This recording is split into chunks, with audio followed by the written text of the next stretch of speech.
Hello students, welcome to our YouTube channel. Students, today we are going to discuss about the basic math chapter number 4 and our chapter is simplification. And today we will do the next type of questions in this video. Before starting video, please like and subscribe our channel. Then student will start from our base again. दोबारा से base से start करते हैं. तो सबसे पहले we board मास कैसे use करते थे आपको बताया था मैंने आपको. तो देखो यहाँ पर इसी को अप्लाई करेंगे. सबसे पहले हमें ब्रैकेट, देखो यहाँ पर रेखा कोष्ठ नहीं है तो कोष्ठ है सिर्फ, यानी कि ब्रैकेट्स हैं तो ब्रैकेट्स खोलनी है. First of all we will open this bracket, after that this bracket and in last we will open this bracket. ठीक है, तो लास्ट में इस ब्रैकेट को हमने ओपन करना होता है. ये छोटी होती है, ये बीच की होती है और ये सबसे बड़ी ब्रैकेट होती है. तो सबसे पहले इस क्वेश्चन में किसी को नहीं छेड़ना. ये ब्रैकेट को हमने सोल्व करना है. इसके अंदर मल्टीप्लाई हो, डिवाइड हो, उसको कुछ भी लेना देना नहीं है, ब्रैकेट को खोलना है. ठीक है, तो इसको एज इट इज चलेंगे. देखो इनको बिल्कुल नहीं छेड़ेंगे हम, क्योंकि हमें ब्रैकेट को खोलना है. तो ब्रैकेट के अंदर क्या है उसको सोल्व करना है सबसे पहले. ठीक है, तो 4 + 2 क्या आ गया, 6 आ गया. ठीक है, अब ये हमारी ब्रैकेट जो है वो फिनिश हो गई, ओपन होगी. अब ब्रैकेट के बाहर अगर कोई साइन नहीं होता, जैसे यहाँ तो साइन है तो ये प्लस हो जाएगा, यहाँ कोई साइन नहीं है तो ये मल्टीप्लाई हो जाएगा. I can write this like this.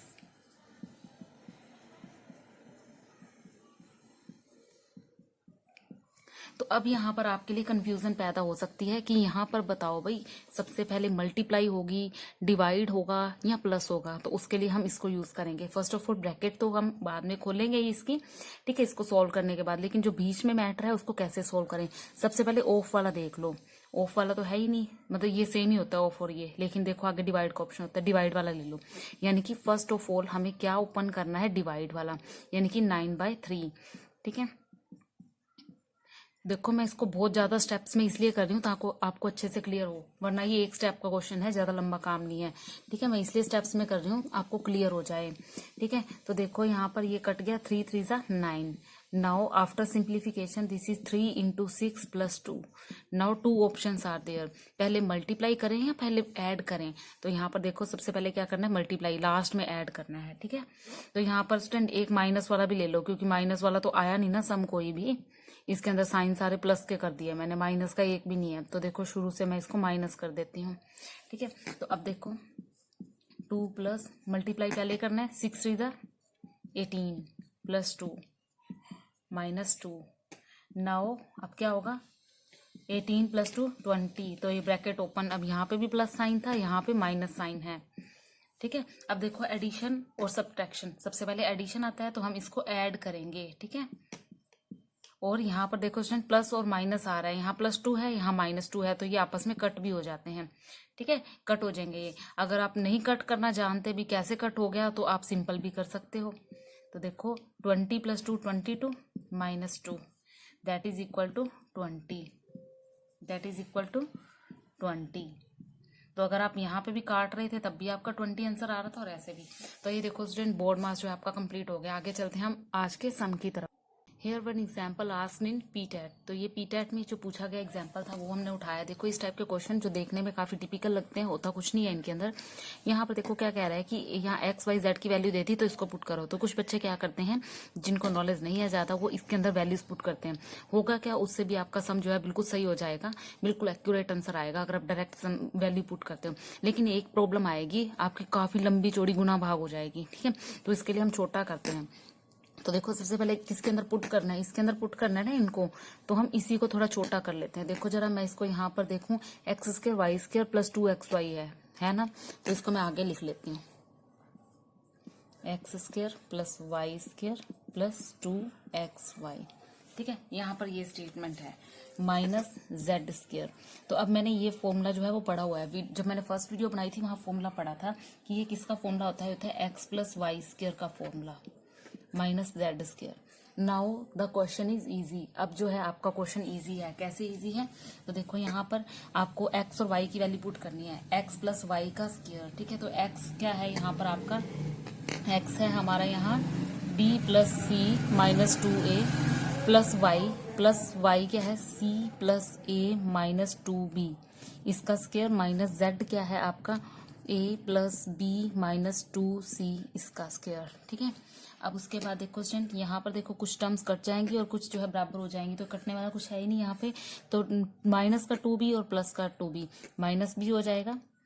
ठीक है, ये याद रखना है, यहाँ पे प्लस प्लस प्लस होता है, प्लस माइनस माइनस होता है, माइनस प्लस माइनस होता है और माइनस माइनस प्लस होता है। ठीक है, और बड़ी रकम के आगे अगर माइनस है और इधर छोटी वाली के आगे प्लस है, ठीक है, मान लो यहाँ -9 है, यहाँ +1 है, तो जो आंसर आएगा होएगा तो माइनस, क्योंकि माइनस प्लस माइनस होता है, लेकिन साइन वो लगेगा जो बड़ी के आगे होता है। ठीक है, ये चीज नोट कर लेना। तो माइनस का भी आ गया, ये लिख लिया मैंने। ए का देखा माइनस का 2 है, प्लस का ए, तो माइनस का ए आएगा, है ना, माइनस का ये माइनस का भी। अब सी देखो, सी और सी 2c हो गया, ये बन गया हमारा term a plus B minus 2c का स्क्वायर। तो देखो यहाँ पर दोनों की टर्म्स जो है बिल्कुल सेम आ गई। ठीक है, ये और ये, लेकिन फर्क क्या है देखो स्टूडेंट, माइनस माइनस का अंतर है यहाँ पर। अगर मैं इसका माइनस बाहर निकाल लेती हूँ ना तो मेरी ये टर्म सेम बन जाएगी। ठीक है, और अगर मैं इस टर्म को एज इट इज खोल लेती हूँ तो ये टर्म सेम हो जाएगी। देखो अगर मैं इसको खोलती हूँ तो माइनस का ए माइनस का बी और माइनस माइनस प्लस, तो ये दोनों आपस में कैंसिल आउट हो जाएंगे, 0 आंसर। तो यदि आप इसको पूरे को खोलोगे तो आपका लंबा चौड़ा काफी जो है सम हो जाएगा। तो इस तरीके से करेंगे तो बिल्कुल इजीली हमने क्लियर कर दिया। तो अगले सम की तरफ चलते हैं स्टूडेंट। तो स्क्रीन पे जो सा सम है स्टूडेंट, ये आपका HSSC का सम है, काफी इंपॉर्टेंट सम है, इसमें कुछ भी नहीं है, बहुत इजी सम है। तो देखो आप क्या करेंगे, ये आपको गिवन है, ठीक है, तो आपने ये फाइंड आउट करना है। तो अब गिवन जो है उसमें से हमें वैल्यूज निकालनी है। देखो यहाँ हमें ए की वैल्यू पता होगी तभी हम पुट करेंगे ना, बी की वैल्यू पता होगी तभी पुट करेंगे, तो हम इनसे ही डायरेक्ट वैल्यू लेंगे। a-1 का स्क्वायर है ना यहाँ पर, है ना, a-1 का स्क्वायर है, और यहाँ है b प्लस 2 का स्क्वायर, और इधर है हमारे पास c प्लस 1 का स्क्वायर, और इक्वल टू में सबके 0 है। ठीक है, मैं इनको एज इट इज लिख सकती हूँ क्योंकि बीच में प्लस का साइन था ना, तो इज इक्वल टू 0। अब मैं यहाँ पर देखो क्या कर सकती हूँ, यहाँ पे मान लो कि मैं इसको यहाँ से ले जाती हूँ, a square minus 1 square is equal to 0। ठीक है, तब क्या होएगा आपका ए स्क्वायर इज इक्वल इनका। तो देखो इस तरह से हमने यहाँ से जो वैल्यूज गेट की वो क्या है, यहाँ पर लिख लेते हैं कि ए की वैल्यू गेट की हमने +1, बी की वैल्यू की -2 और सी की वैल्यू हमने क्या वैल्यू यहाँ पर पुट करी, सी की जो गेट करी वो है -1। अब इनको डायरेक्टली इसके अंदर पुट कर देंगे तो हमारा आंसर 2 इंटू 1 -3 इंटू -2 +7 इंटू -1। ठीक है, अब बोर्ड मास लगाएंगे पहले, 2 -6 प्लस -7। अब हो जाएगा माइनस और माइनस प्लस, 2 + 6 और ये माइनस प्लस -7। ठीक है, बोर्ड मास के अकॉर्डिंग पहले एडिशन होगी, 6 और 2 8 -7, तो यहाँ पर 1 आपका आंसर आ जाएगा। ठीक है, बोर्ड मास को ध्यान रखना स्टूडेंट आपने, और कुछ भी नहीं करना है इसके अंदर, इन सम्स के अंदर, बहुत इजी सम है। आगे चलते हैं अगले सम की तरफ। ये स्टूडेंट HSSC में पूछा गया क्वेश्चन है। देन स्टूडेंट अगले सम पे चलते हैं, ये भी आपका जो HSSC से पूछा गया जो सम है। ठीक है, सारे क्वेश्चन जो मैं उठाऊंगी स्टूडेंट वो हर कॉम्पिटिटिव एग्जाम में पूछे गए क्वेश्चन होंगे। तो फर्स्ट ऑफ ऑल हमें देखो गिवन तो ये है कि यदि इसकी वैल्यू ये हो तो इसकी वैल्यू आपने फाइंड आउट करनी है। तो यहाँ पर देखो स्टूडेंट स्क्वायर है लेकिन मेरे पास स्क्वायर नहीं है। ठीक है, तो मैं सबसे पहले यहाँ पे जो वैल्यू गिवन है उसी को ऐसी बनाऊंगी वैल्यू जो इसके अंदर मेल खाती हो, आपस इसके साथ मेल खाती हो। तो मेरे को जस्ट यहाँ पर स्क्वायर चाहिए, लेकिन मैं स्क्वायर एज इट इज नहीं लगा सकती। First of I will solve it, सबसे पहले इसको सॉल्व करेंगे। तो मैं देखो x इसका स्क्वायर कर दूं इज इक्वल टू 15, तो इसको भी स्क्वायर करना पड़ेगा। ठीक है, ये रूल होता है स्टूडेंट, अगर इधर वाले को स्क्वायर कर रहे हो तो इधर वाले को भी स्क्वायर करना पड़ेगा आपको। अब इसको स्क्वायर करेंगे, फॉर्मूला क्या लगेगा, a square plus b square plus 2ab, और 15 का जस्ट सिंपली इसको स्क्वायर करेंगे तो 2 2 5 आता है, 15 को 15 से गुना करेंगे ये आएगा। अब देखो स्टूडेंट x से x कट जाएगा, यहाँ बचा आपका x square plus 1/x square plus 2 is equal to 2 2 5। अब यहाँ बचा देखो x square plus 1/x square is equal to 2 2 5, इधर ये प्लस का उधर जाके माइनस का हो जाएगा। Now we will get x square plus 1/x square is equal to 2 2 3। ठीक है, तो यहाँ पर देखो वैल्यू क्या आ गई, x square minus 1/x square की 2 2 3, तो यही तो हमें फाइंड आउट करनी थी, तो ये हमारा आंसर आ गया। तो देखो इस टाइप के क्वेश्चन देखने में ये बहुत टिपिकल सा लग रहा था, मुश्किल सा लग रहा था, लेकिन कितना इजी सॉल्व सा सम, देखो कितना इजी है, ये जल्दी से सॉल्व हो गया। अगला सम चलते हैं स्टूडेंट।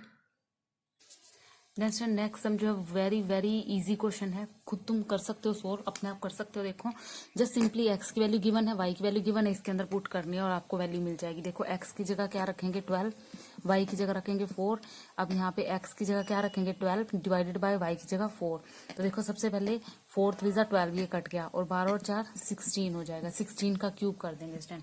तो 16 का क्यूब, अगर आपको पहले तो क्यूब आपको याद होना चाहिए, 20 तक क्यूब जो है उसकी वीडियो बना रखी है मैंने, ठीक है, वहाँ क्यूब से आप डायरेक्टली याद कर सकते हो। 20 तक के क्यूब जो है वो आपको कॉम्पिटिटिव एग्जाम में जाने से पहले रट लेने चाहिए। लेकिन आपको याद नहीं है तो आप 16 को 16 से मल्टीप्लाई करेगा, जो आएगा उसको दोबारा 16 से मल्टीप्लाई कीजिए, तो ये आपका आंसर जो है वो गिवन हो जाएगा। तो स्टूडेंट इस वीडियो में हम इतना ही पढ़ेंगे। अगले जो हमने 5 पार्ट है टोटल इस वीडियोस के स्टूडेंट, इस चैप्टर के 5 पार्ट हैं। आप हर पार्ट में देखना, आपको नए नए क्वेश्चन मिलेंगे और सारे कॉम्पिटिटिव एग्जाम्स में पूछे गए प्रश्न होंगे। ये भी आपका स्टूडेंट किसी कॉम्पिटिटिव एग्जाम में पूछा गया है, लेकिन ये थोड़ी हाई लेवल की नीट की परीक्षा में पूछा गया था, छोटा सा क्वेश्चन है ये, ठीक है। तो स्टूडेंट आगे जो है अगले पार्ट बनाएंगे, उसको जरूर देखिएगा। Thank you.